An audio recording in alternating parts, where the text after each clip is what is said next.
clear and unambiguous explanation of first, second, and third base. We all know what a home run is. Do they though? Should we explain that? Home run is making sandwiches. Hey guys, I'm Eric. And I'm Grace. We're the Wandering Ravens. We are a couple of digital nomads who have been wandering around the world for over 3 years, and we make videos on this YouTube channel about British culture. If that's a topic that interests you, make sure you subscribe to our channel and hit the little bell icon so that you get notified every time we release a new video. Today we are going to be talking about things that British people do not understand about the USA. We're going to be going through some comments that we got on our YouTube community page. We asked our British subscribers what are things that you don't understand about America, and these were some of their answers. But first, I know what you're thinking. Where's the kitchen? And where's Horton? Where's Horton? What have you done with him? So, for those of you who don't know, we have actually moved over the last couple of days. You may have noticed that on the last video we weren't very active in the comment section, and that was because we were actually packing up, and it was a very crazy day. Our lease at the last place ended, the place with the kitchen and with a wooden elephant. Dear Horton, he will be missed, unfortunately. He belonged to the kitchen, not us, so he has stayed inebriated and stayed there. We are now in a new place. We won't tell you guys where we are. You can drop your guesses down below. Which city do you think we're in? We will let you know which city we are in the next video. So let's get into it. These are things that British people do not understand about the USA.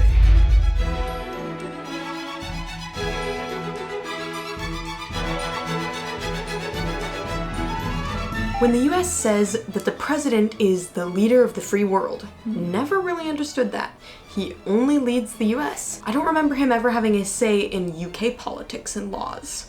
Great observation, David. I had actually never really thought about this, you know, because we do, in the States, we do very often hear the president called the leader of the free world, but I had never really thought about why, or even recognized that that was kind of an odd thing to say. Your question inspired me to do some research, and what I found was that the evolution of this term has 2 steps. First, the phrase free world came into use during World War II in the fight against Nazi Germany. During that time, UK and US propaganda films for the war contrasted Nazi Germany and the Axis against the Allies. And the Axis, they were the enslaved world, and America, the UK, and ironically the USSR represented the free world.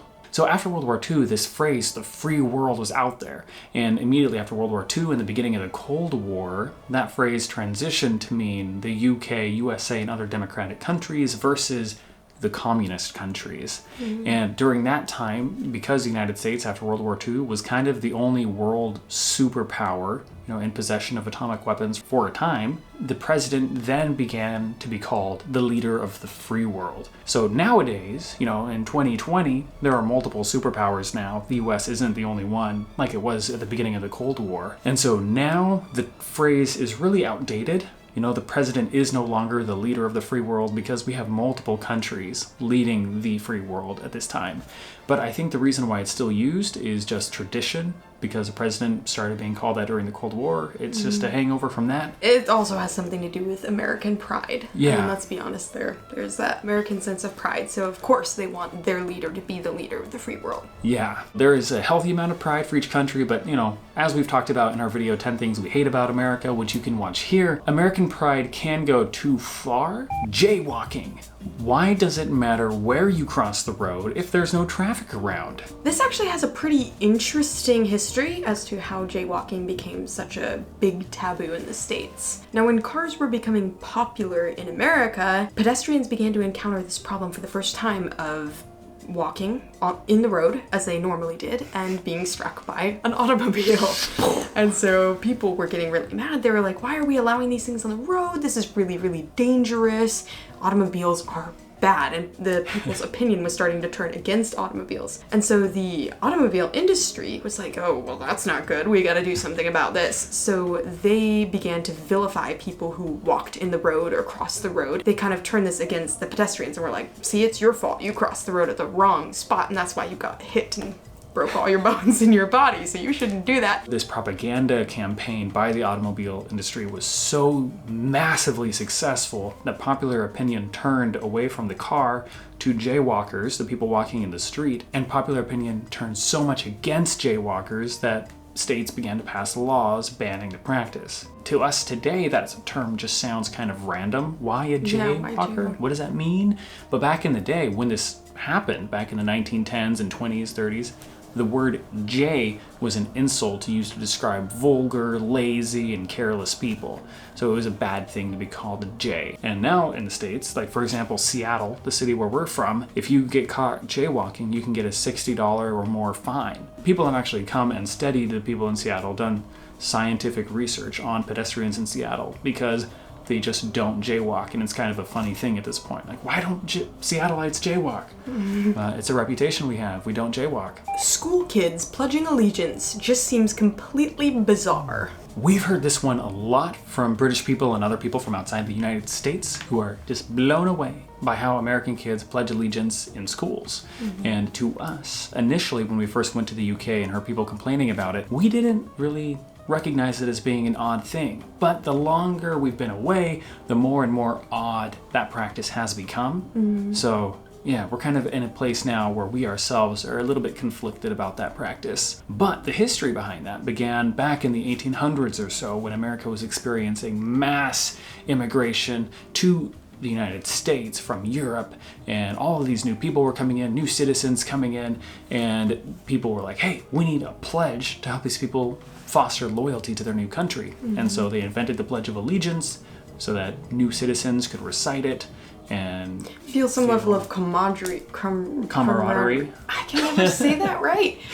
Camaraderie. That. There we go. Camaraderie. Yes. Yeah. Because basically we had all these people. We had Irish and French and Germans and Italians and Jewish people, and we had to put them all together and make them all feel American and feel the same. And so the pledge was one of those things that helped create a sense of national identity with all of the immigration that was happening. UK network TV is full of sex and nudity. But violence is largely absent or heavily censored. US network TV is full of violence, but sex and nudity is non-existent or heavily censored.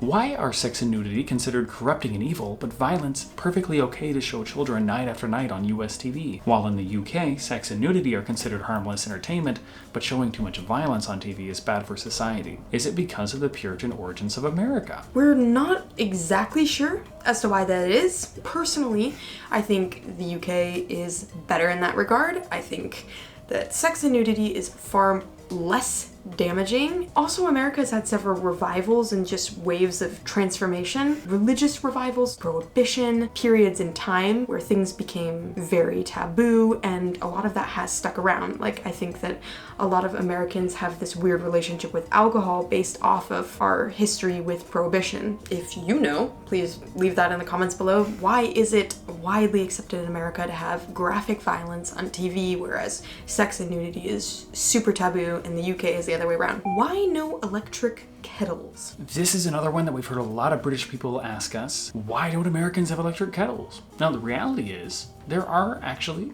electric kettles in the United States. My family has an electric kettle. I always had one growing up. While some Americans, like our families, do have electric kettles, they are still very rare in the United States. It's not something you'll find in every home, unlike in the UK, where every home will have an electric kettle. So, why is that? Here are my thoughts. The first reason is that Americans might drink more coffee than tea. That seems to be the case. And so they wouldn't really need electric kettles because the coffee maker just heats the water for you. Another reason could be that a lot of Americans have microwaves. And so I've seen many Americans just heat their tea water in the microwave. 30 seconds, zap it, nuclear energy, bam, tea water. To me, tea water just doesn't taste the same if it's been microwaved. No, microwave does not do a good job heating drinks. It's scalding hot, could kill you, and then all of a sudden it's icy cold. And it's radioactive. throw away my invisible microwave mug. Another reason is just that most Americans use stovetop kettles, an old-fashioned kettle that you fill up with water and stick on the hob. I have heard some people point at low American voltage as the explanation for why Americans don't have electric kettles, but I don't think this is the reason, because there are plenty of Americans who do have electric kettles, like us, and we get along just fine. It's not like you just plug it in and all the lights in the house turn off.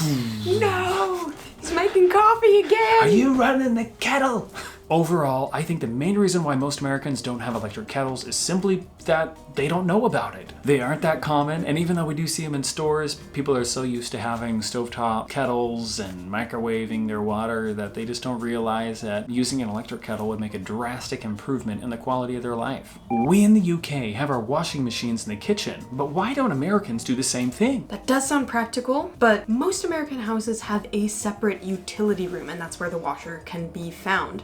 I don't think that they would enjoy mixing the two chores, because the kitchen is for food and food preparation and all that kind of stuff, and the utility room is usually for clothing, laundry. A lot of dirty things go in there, like shoes and all that. Yeah, you'll also store your bleach and your mop and your broom and all the It's cleaning kind of the products cleaning in there. room. We weren't aware that most British homes didn't have a utility room until a previous video when commenters pointed out that one of the differences between UK and USA is that American homes tend to have a utility room and British homes do not. So that's why we don't have laundry machines in the kitchen. Does America do MOT on cars? Because I've seen Pimp My Ride and doesn't seem like it. No, we don't. At least not that I'm aware of. I've never heard of anyone getting their car inspected or having to pass any sort of annual or biannual exam like the MOT. That might vary based on the state, but at least in Washington state, no MOT. That's why you'll see old jalopies flopping down the road. Yeah. Right, you see cars on the road in the US that would never be allowed on the road in the UK. Oh my goodness. I have seen people drive cars in the States. This is a very extreme example, but where, the floor on the bottom is so rusted out that you can see the road passing under you as you're driving. But like I said, that's a very extreme example. Did you ride in this car? Yes. It was in Idaho. So, To be fair. to be fair. That said, if you're a good car owner, you do have checkups once a year or so, but that's really just to make sure that the engine is running and isn't necessary. We don't do it for any sort of government paperwork reasons. A clear and unambiguous explanation of first, second, and third base. Yes, we know it's about sex, but what exactly is each base? I won't go as far as asking for a demo from the Ravens. Thank you. I think we should do a demo for our patrons. To see the demos, join our Patreon. This is selling a whole new kind of perk. False advertising. False advertising, but still join our Patreon. The answer to this question tends to vary based on who you ask. Yeah, it's always been something that confused me, actually, because I've heard different answers from different people. So the way I always understood it to be was that first base is mouth on mouth. You're making out, you're kissing, You're snogging. you're snogging it up on the couch. Second is you're getting a little bit handsy. So that's your hands are going places. Third base is your mouth is going places. And then we all know what a home run is. Do they, though? Should we explain that? Sandwich. Home run is making sandwiches. And use cutting boards because protection is important. Question for the Brits, though. I know this is a baseball idiom. First, second, third base comes from American baseball. But do you guys use it in the UK too? Because I feel like it is a fairly widespread one. Yeah, I mean, you see it in movies all the time. So you guys let us know, is first, second, third base a common expression in the UK? Or is this a truly Americanism? And before you go away, do stick around. In a couple of moments, we're going to be reading some of our favorite comments from our last video and sharing how those have affected our insight on British culture. Did your comment make our list? But before we get to that, if you enjoy our content and want to help us make better videos more often, consider joining our Patreon. Not only does joining our Patreon help support our channel, but it also gets you access to a bunch of fun perks. For example, this month we are doing 2 Patreon exclusive live streams. The first one is tomorrow, Friday, and we're going to be giving our patrons a tour of our new flat here. So if you want to see that, do join. And then the next one will be taking place the following Saturday. So if you're someone who loves culture and enjoys live streams, link in the description. All right, now we're gonna read some comments from our last video, and that you can watch it right here, and that was, is the word Brit offensive? Should the word Brit be offensive? You guys had a lot of really insightful things to say, so don't mind the bun, and we're going to read you some of these. A comment that really stood out to us was this one from Scott, which says, British is a nationality, English is an ethnicity. Immigrants to the UK can have a British passport when they become citizens, but they cannot become English. We hadn't really considered the difference between nationality and ethnicity in our last video, and this really stood out to us because maybe this is the answer to why Americans hyphenate their own identities. For example, in previous videos, we've talked about why Americans say things like, I'm Irish American, or I'm Japanese American, those sorts of things. And maybe it's because they are trying to draw attention to their ethnicity and their nationality at the same time. So kind of answering two questions at once. I think Americans love to be individual and unique. And so that's another way of portraying that, is being like, I'm both of these things, this unique combination of things. It would be similar to a British person saying, I am British and English. The American way of hyphenating it is just a different way of accomplishing the same thing. Next, a lot of commenters corrected me on my definition for the term Glasgow kiss. I had incorrectly said it was a punch, but in actuality, a Glasgow kiss is conveyed by the forehead traveling at a very high rate of speed, stereotypically accompanied by an exclamation of, see you, or stitch that, bam. That sounds really painful for the person giving it as well as the person receiving it. On both ends, I just wouldn't do that. Also, thank you so much to everyone who answered my question about marketing in the UK. For example, this comment right here. Grace guessed right. If you want someone to buy something over here, just throw some comedy at it. The Marmite and Iron Brew ads you watched before are prime examples of UK marketing. What sells to us Brits is humor, emotional connection. Like I said before, some of our Christmas ads. I'm glad we got this one right. I do like that. I love the humorous ads. Keep them coming. And Josh says, you are definitely okay to call me a digestive. You got it, Josh. From now on, we will stop using Brit and start calling you digestive. Mr. Digestive. Lastly, I'm in France, like you, but I'm a Brit, and have got used to the French always referring to les Anglais when they mean British and l'Angleterre when they mean the UK. So it's not just the Americans that do it. I guess it's confusing. So this is really encouraging for us because it's good to know that Americans aren't the only ones which incorrectly call all the peoples of the UK English. I actually have noticed this while we've been here in France. I mentioned the UK to a French friend who spoke English, and so I said, oh, we might go to the UK. They were really confused. They were like, the UK? What does that mean? And then I said England, and they were like, oh, yes, okay, I understand. The French do it too, which I guess is not a defense of any kind. No, not. As always, thank you so much to everyone who took the time to comment on our last video. We really enjoyed reading your comments and learning from you through your insight. Again, I'm Eric. And I'm Grace. We're the Wandering Ravens. And we have a personal goal of hitting 15,000 subscribers on this channel by the time June rolls around, so if you want to help us meet that goal, make sure you subscribe. And hit the notification bell so that you get notified every time we release a new video about British culture. We will see you guys in the next video. Bisous!